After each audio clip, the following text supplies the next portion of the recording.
The message came on a Tuesday. Dr. Dahyun sat alone in his small office at the Korean Space Agency, his eyes fixed on the screen. It was 3 a.m., and he had been about to go home when the alert pinged. Now sleep was the last thing on his mind. "This can't be real," he whispered. But it was. After decades of listening to the stars, Earth had received its first confirmed alien transmission. Not random signals or possible patterns, but a clear, structured message. It was aimed directly at Earth. Dahyun's hands shook as he picked up his phone. "Director Ho, you need to come to the lab right now." Within hours, his quiet office was filled with people. Government officials, military officers, and other scientists crowded around his computer. They watched in silence as the message played again. The transmission came as pulses of light that formed into symbols. These symbols shifted and changed in ways that seemed almost alive.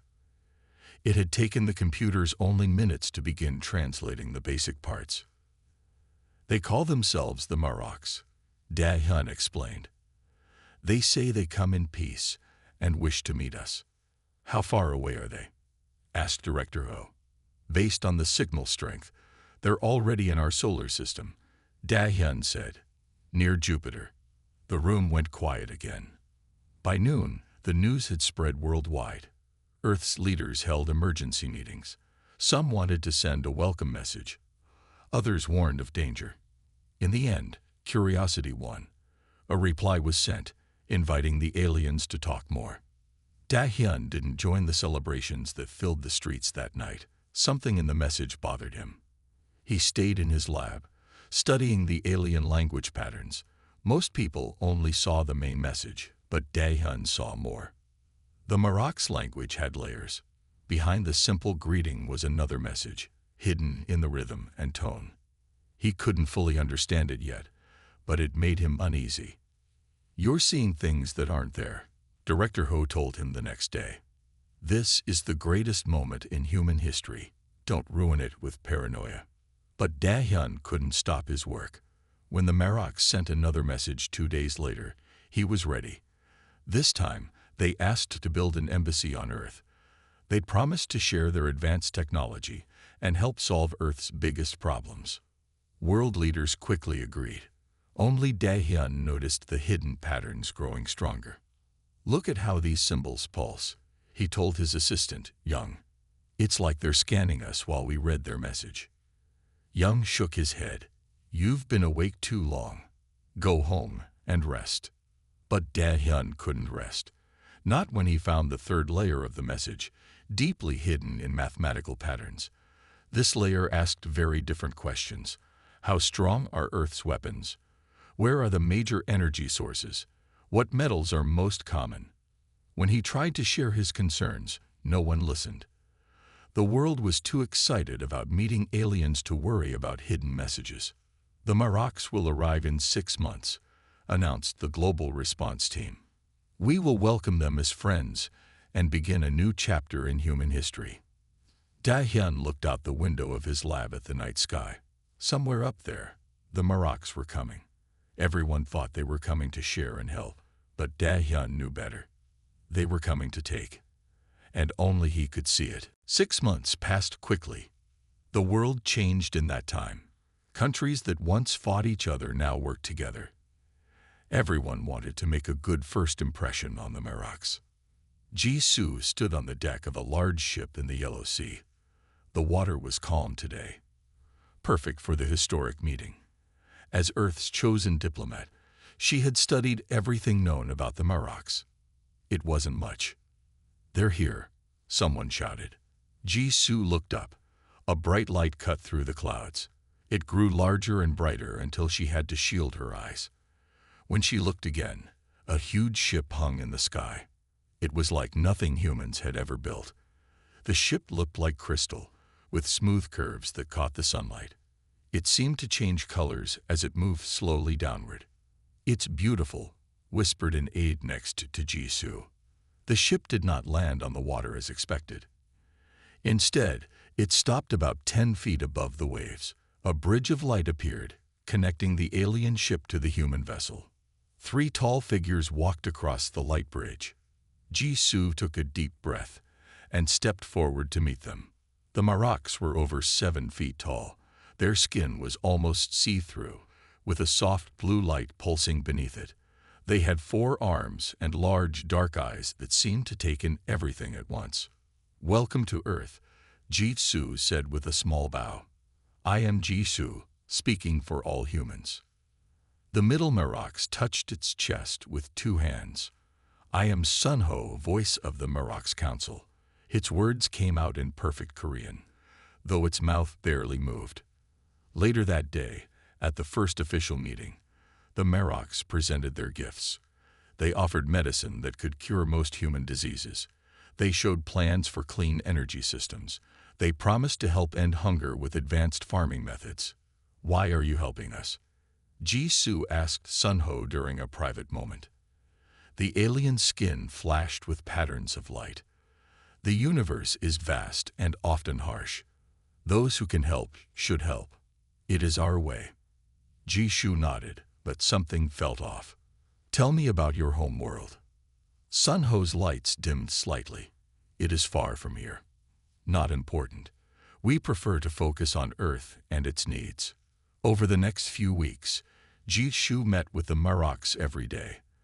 They were always polite and generous, yet they never answered certain questions.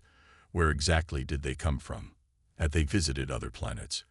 What did they want in return for their help? One evening, Jisoo received a strange message. It was from Dr. Da-hyun at the Korean Space Agency.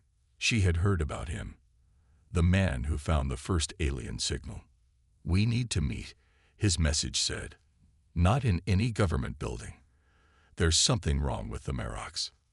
Jisoo almost deleted the message. The Marocs had been nothing but helpful. Yet, her own doubts made her curious. She agreed to meet Da-hyun the next day at a small coffee shop. That night, she couldn't sleep. She went to her office and checked the records of her talks with Sunho. Something caught her eye. When asked about certain topics, the Marocs always used the same exact words. It was as if they were reading from a script. Jisoo opened her window and looked at the Maroc ship, glowing softly in the night sky over the sea. For the first time, its beauty seemed cold and distant. "What are you really doing here?" she whispered. As if in answer, the ship pulsed once with a bright light. For a second, Jisoo thought she saw something else behind its beautiful surface, something hard and metallic. Then it was gone. She closed the window quickly. Tomorrow, she would hear what Da-hyun had to say. The coffee shop was small and busy, perfect for a secret meeting. Da-hyun sat in the corner, watching the door. When Jisoo walked in, he almost didn't recognize her. She wore plain clothes and dark glasses, not her usual diplomat outfit. "Thank you for coming," Da-hyun said as she sat down. Jisoo removed her glasses. "Make this quick. I shouldn't be seen with you." Da-hyun opened his laptop. "Look at this. I've been tracking the Maroc ship's energy signals." The screen showed a map with red dots all over Earth. "These are the places they've scanned deeply." Jisoo leaned closer. "These are all military bases and power plants." "Exactly." Da-hyun's voice was low. "They're mapping our defenses and energy sources. And there's more." He showed her pages of Maroc's messages with strange patterns highlighted. Their language has hidden layers. The main message says one thing, but these patterns say something else. What do they say? They talk about harvest targets and resistance levels. This isn't a friendly visit, Jisoo. It's a scouting mission. Jisoo thought of her strange feeling last night when the Maroc ship had flashed. "I want to believe you, but I need proof. My boss, Director Hangil, would never accept this without solid evidence." Da-hyun nodded. "I tried to warn my boss too. He told me to stop spreading lies. He said I was jealous because the Maroc's technology was better than anything I had worked on." "Were you jealous, I mean?" Da-hyun looked her in the eyes. "No, I was scared." Back at her office, Ji-Su decided to test Da-hyun's theory. In her next meeting with Sun-ho, she mentioned a fake military base near Busan. "We hope to show you more of our country," she said. "Perhaps the southern regions, near our new training facility." Sun-ho's skin flickered with light. That would be most welcome. The next day, Da-hyun sent her a message. They scanned Busan all night, looking for something that isn't there. That was the proof Ji-Su needed. She began to notice other things. The Marocs asked many questions about Earth's mines and metal deposits.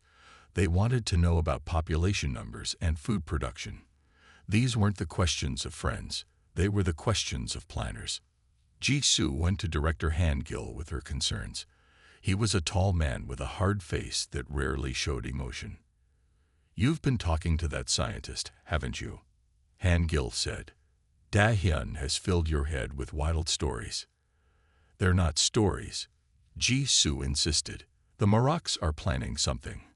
We need to be careful." Han-gil's face turned cold.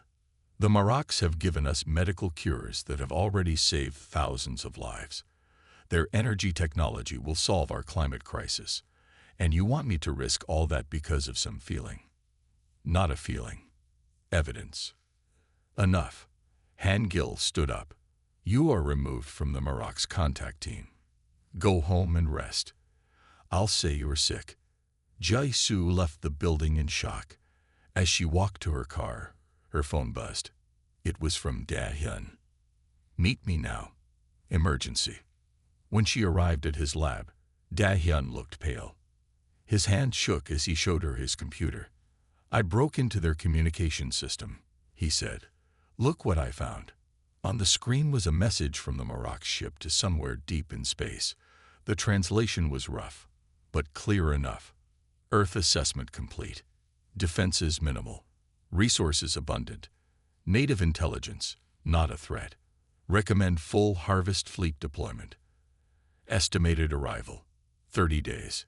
Ji-Su felt her legs go weak. "We need to warn everyone." Da-hyun shook his head. "I already tried. All official channels are blocked. The Marocs have friends in high places now." He looked at her with desperate eyes. "We're on our own. We can't just do nothing," Ji-Su said. She paced back and forth in Da-hyun's small apartment. They had been hiding there for 3 days. "We need to find someone who will listen." "The Marocs have been smart," Da-hyun replied. He looked tired. He hadn't slept much. "They gave the world exactly what it wanted: cures, clean energy, food. Who would believe they want to destroy us?" Ji-Su stopped pacing. "What if we could prove they've done this before?" Da-hyun looked up. "What do you mean?" "The Marocs must have visited other planets. If we could find proof of that, proof that they hurt those worlds, maybe people would listen." For the first time in days, Da-hyun smiled. "I think I can help with that." He turned to his computer and began typing fast. "Before I was locked out of the space agency systems, I downloaded all the Marocs data. There might be clues in there." They worked through the night. Ji-Su brought coffee while Da-hyun searched through thousands of files. As the sun rose, he shouted, "I found something." On his screen was a star map. 3 stars were marked with strange symbols. "These are records of their past visits," Da-hyun said. "And look at this." He showed her pictures of 3 planets. The first looked green and full of life. The second showed signs of large oceans. The third was mostly desert. "What happened to them?" Ji-Su asked. Da-hyun's face was grim. "According to these notes, the Marocs harvested them. They took all valuable metals, drained the water, and left. These planets are now dead." Ji-Su felt sick. "We have to tell Sun-ho I know the truth. Maybe I can learn more." "That's too dangerous," Da-hyun warned. "We don't have a choice. The harvest fleet will be here in less than a month." The next day, Ji-Su met Sun-ho in the special meeting room. The Maroc seemed calm as always. "I missed our talks," Sun-ho said. "I was told you were sick." Ji-Su took a deep breath. "I know what you're planning. I know about the other planets you visited. Sun Ho's skin flashed with rapid patterns. I don't understand. Yes, you do. Jisoo placed pictures of the 3 dead planets on the table. You're not here to help. You're here to take everything from us. For a long moment, Sun Ho was silent. Then, the Marok spoke in a different voice. Colder, harder. You are smarter than the others. But it doesn't matter. Your leaders won't listen to you. They want our gifts too badly. Why do you do this? Jisoo asked. We take what we need to survive. Your planet is just one of many. Jisoo stood up. We'll fight you. Sun Ho made a sound like laughter. With what? Your weapons are toys to us. Your technology is primitive. Earth will be harvested, just like all the others. As Jisoo turned to leave, Sun Ho added, Don't bother trying to warn anyone. No one will believe you. Jisoo hurried back to Dahyun's apartment. As she told him what happened, the ground began to shake. Earthquake? Dahyun asked. Jisoo looked out the window. In the distance, she saw something impossible. A mountain was moving. The side of it was sliding open, revealing something metal underneath.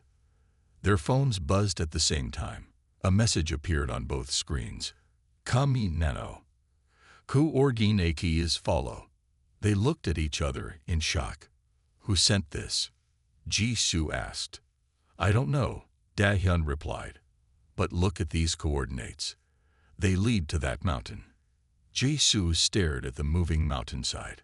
Something is happening. Something big. Should we go? Dahyun asked. Jisoo nodded. We have no other options left.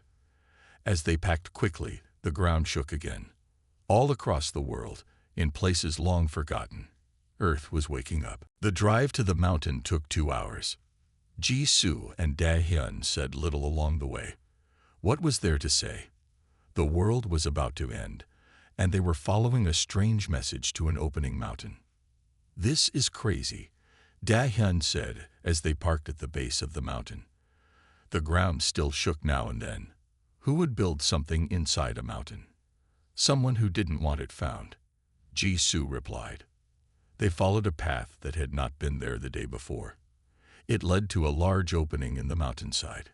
Where there should have been rock and dirt, there was a smooth metal tunnel. Should we go in? Dahyun asked. Before Jisoo could answer, their phones buzzed again. The message was simple. Hurry. The tunnel was lit by soft blue lights that turned on as they walked. The air inside felt strange, clean and cool, like nothing they had breathed before. After walking for 10 minutes, they came to a round door. It opened as they approached. Beyond it was a huge room filled with machines unlike anything they had ever seen. Screens covered the walls, showing places all over Earth, and in the center stood a person. Welcome, said the stranger. I am Eunwoo. I've been waiting a long time for this day. Eunwoo looked like a normal man in his 40s, but something about his eyes seemed much older. What is this place? Jisoo asked. And how did you know to contact us? Eunwoo smiled. This is a defense hub, one of many. As for how I found you, Earth told me. Earth told you. Dahyun looked confused. Yes, the planet itself. Eunwoo waved his hand, and new images appeared on the screens. They showed massive metal structures rising from the ocean floor. Others showed huge doors opening in deserts and jungles. Earth has been listening, waiting. And now it's time to defend itself. I don't understand, Jisoo said. How can Earth listen? It's just a planet. Is it? Eunwoo touched a panel, and a 3D image of Earth appeared. But this wasn't the Earth they knew. This Earth had a network of lines running through it, connecting points all over the globe. Long ago, humans faced another alien threat. Instead of fighting with simple weapons, they built something greater. They gave Earth itself a way to fight back. That's impossible, Dahyun said. Is it? Eunwoo asked. Your alien friends, the Maroks, thought so too. That's why they chose Earth. They sensed technology, but thought it was primitive. They didn't realize they were being scanned and studied the whole time. A new alarm sounded. One of the screens showed the Marok's ship changing shape. What had looked like crystal was now clearly a war vessel, with weapons appearing along its sides. "They're starting early," Yunwu said. "They must know something is happening." "We have to warn people," Jisoo cried. "There's no time," Yunwu replied. "And no need. The system is already working." On another screen, they saw the Marok's ship fire a beam of energy at a city. But before it hit, a shield of light appeared, blocking it completely. "How?" Da-hyun whispered. "Earth has had defenses for thousands of years," Yunwu explained. "Hidden, waiting. My family has watched over them, generation after generation." "Your family?" Jisoo asked. "The Guardians." Yunwu's face grew sad. "I am the last one." The ground shook harder now. On the screens, they saw more changes. Giant towers rose from the sea. Mountain tops slid open to reveal massive weapons. Desert sands parted as huge machines emerged. "Earth is not defenseless," Yunwu said. "It was never defenseless. It was just quiet." Da-hyun looked at all the screens in wonder. "All this time, we had no idea." "That was the point," Yunwu said. "The best defense is the one your enemy doesn't know exists." He turned to them with serious eyes. "Now we need your help to save humanity from what's coming." "How can we help?" Jisoo asked. "We're just normal people." Yunwu smiled. "Are you?" Da-hyun saw patterns in the Marok's language that no one else could see. Jisoo sensed their lies when everyone else believed them. "You are exactly who Earth needs right now." He led them deeper into the mountain. They entered a room with a round table in the center. Above it floated a 3D map of the world. "This is the command center," Yunwu explained. "From here, we can see everything and control Earth's defenses." Da-hyun stared at the map. "Those red dots, are those the Maroks?" "Yes. More ships just arrived. They were hiding behind the moon." Jisoo counted at least 30 red dots moving toward Earth. "How can we stop so many?" "With knowledge." Yunwu pressed his hand to the table. A panel opened, revealing 3 headsets. "These will help you understand." Jisoo hesitated. "What are they?" "Learning tools. They will show you Earth's history, the history your textbooks never told." Da-hyun picked up a headset. "Why did humans hide all this technology? We could have reached the stars by now." "That was exactly what we wanted to avoid." Yunwu's voice grew sad. "Put on the headsets, and you'll understand." When they put on the headsets, the room disappeared. Instead, they saw Earth as it was thousands of years ago. They saw great cities with technology far beyond what they had today. They saw ships that sailed between stars. They saw humans spreading across space. Then they saw the war. A terrible war with beings made of shadow and fire. Many worlds burned. Billions died. Earth fought back with powerful weapons. Humans won, but at a terrible cost. Half the planet was in ruins. As Earth healed, the leaders made a choice. "We will not expand again," they said. "We will not risk another war. Instead, we will protect what we have." They built the defense system into Earth itself. They hid their advanced technology. They chose to live simpler lives. And they created the Guardians, special people who would watch over the system, generation after generation. When Jisoo and Da-hyun removed the headsets, they were silent for a long time. "Our ancestors gave up the stars to stay safe," Jisoo finally said. "They made Earth look weak," Da-hyun added, "when it was actually strong." "A sleeping giant," Yunwu nodded, "but the Guardians have grown fewer with time. I am the last. The system needs new hands to guide it." Suddenly, alarms blared. On the world map, they saw the Marok ships moving into attack positions. "They're starting the main attack," Yunwu said. "The automatic defenses will stop the first wave, but we need to activate the full system." "How do we do that?" Jisoo asked. With these, Yunwoo showed them 3 crystal keys. Each must be placed in a different control station around the world. I can reach one. You must take the others. There's no time to travel around the world, Dadhyun said. Yunwoo smiled. We don't need planes. He walked to a wall and pressed his hand against it. The wall slid open, revealing a glowing circle on the floor. This is a jump point. It will take you anywhere on Earth in seconds. That's impossible, Dahyun whispered. Just like a defense system built into a planet. Jisoo asked with a small smile. Before they could say more, a voice filled the room. It was Sunho, being broadcast on all channels worldwide. People of Earth, your leaders have betrayed you.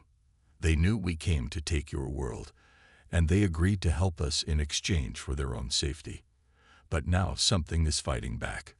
This changes nothing. Your planet will be harvested. Your people will serve us. Resistance is. The message cut off as something hit the Marok ship. On the screens, they saw a beam of light shoot up from the ocean, striking the ship's side. Earth has started fighting, Yunwoo said. He handed each of them a crystal key. Now we must help it finish. Jisoo stepped onto the glowing circle on the floor. Her heart beat fast as Yunwoo told her where to go. Your jump point is in the Amazon rainforest, he said. The control station is hidden under an ancient temple. Dahyun was next.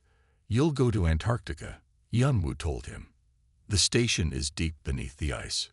What about you? Jisoo asked. I'll take the station in the Mariana Trench, Yunwoo replied. We must all place our keys at the same time. We'll stay connected through these. He handed them each a small earpiece. Jisoo took a deep breath. I'm ready. Yunwoo pressed a button on the wall. The circle under Jisoo's feet glowed brighter. There was a flash of light, and suddenly she was standing in a different place. Hot, wet air filled her lungs.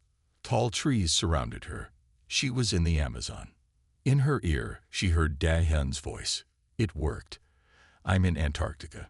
It's freezing here. Follow the signal on your key, Yunwoo's voice instructed. It will lead you to the control station. Jisoo looked at her crystal key. It was glowing, pulling her forward like a compass. She began to walk through the thick jungle.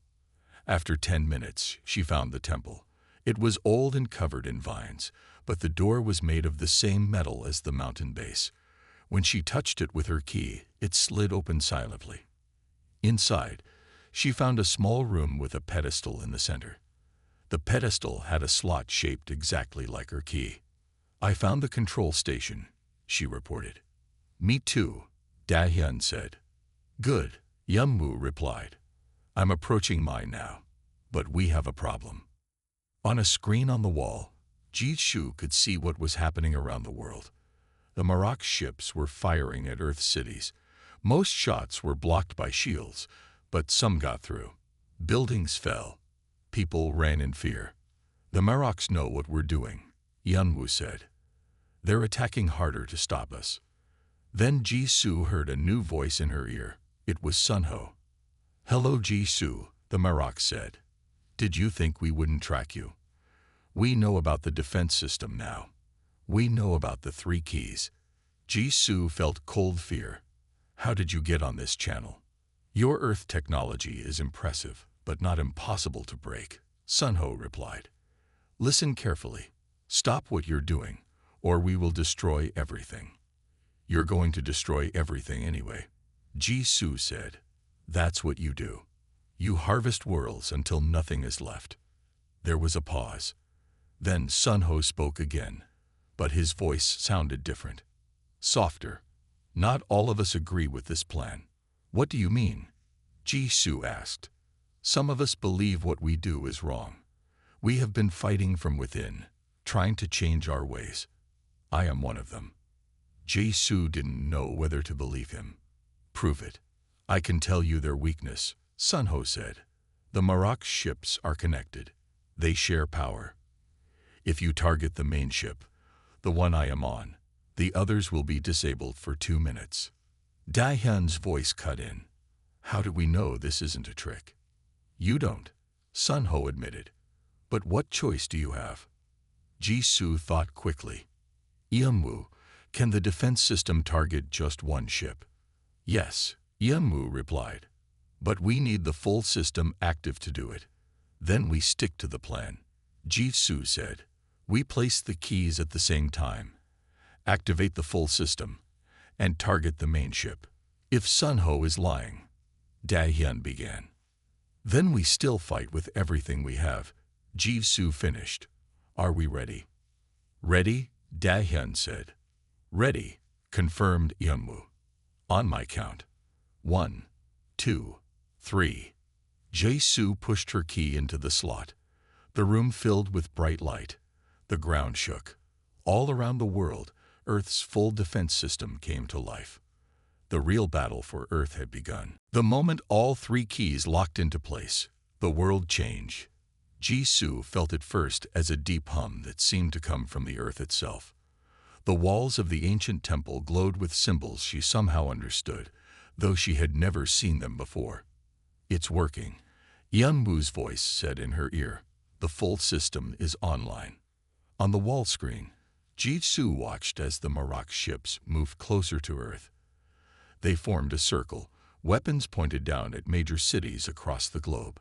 The main ship, twice as large as the others, stayed high above them all.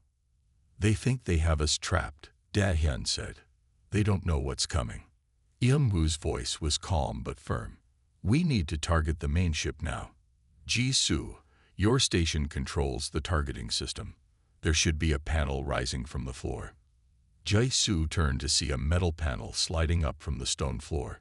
It had a smooth surface with no buttons or switches. I see it, but how do I use it?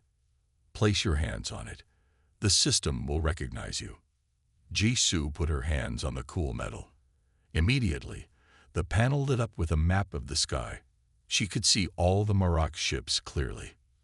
I need to mark the main ship, she said, more to herself than the others. She focused on the largest red dot, and somehow the panel knew her thoughts. The dot began to pulse. Target locked, she reported. Good, Yeonwoo replied. Dahyun, your station controls the energy flow. You need to direct all power to the weapon systems. In the cold Antarctic station, Dahyun stood before a wall of glowing lines that looked like rivers of light. I see the energy flows. Redirecting now. The lines changed color, flowing toward a central point that grew brighter and brighter. Ready, Dahyun said. My station will fire the weapons, Yeonwoo explained. On my mark. 3, 2, 1. Fire. Jisoo felt the temple shake. On her screen, she saw something amazing happen. All around Earth, hidden weapons activated. From the depths of oceans, from mountain peaks, from desert sands, and frozen tundras, beams of pure white energy shot upward. They moved like they were alive, twisting and joining together as they rose into space. The Maroks didn't see it coming. They were looking down at Earth, weapons ready, not expecting an attack from a planet they thought was weak. The combined energy beam hit the main ship with such force that it lit up the sky like a second sun. For a moment, nothing happened. Then the main ship's lights flickered and went dark. Around it, all the other ships also lost power, drifting silently in space. It worked. Jisoo cried. Sun Ho was telling the truth. We have 2 minutes before their systems restart, Yeonwoo reminded them. Now comes the real attack. The screen showed new movement. From Earth's orbit, objects that had looked like ordinary satellites changed shape, revealing powerful weapons. From the dark side of the moon, hidden bases activated, launching small, fast attack vessels. From Earth itself, more energy beams rose up, targeting each Marok ship with perfect accuracy. In less than 1 minute, half the Marok's fleet was destroyed. The rest tried to flee, but found themselves trapped by invisible force fields that had appeared around them. Earth wasn't just defending, Dahyun realized. It was setting a trap. A trap thousands of years in the making, Yunmu agreed. Our ancestors planned for this day very carefully. Jisoo watched as the remaining Marok ships were captured or destroyed. Only the main ship remained, powerless but intact. What about Sunho and the others like him? She asked. The ones who don't agree with the harvest. We're bringing that ship down intact, Yunmu said. They will face justice, but those who sought peace will be heard. As the main ship was slowly pulled down toward Earth, Jisoo felt something she hadn't felt in weeks.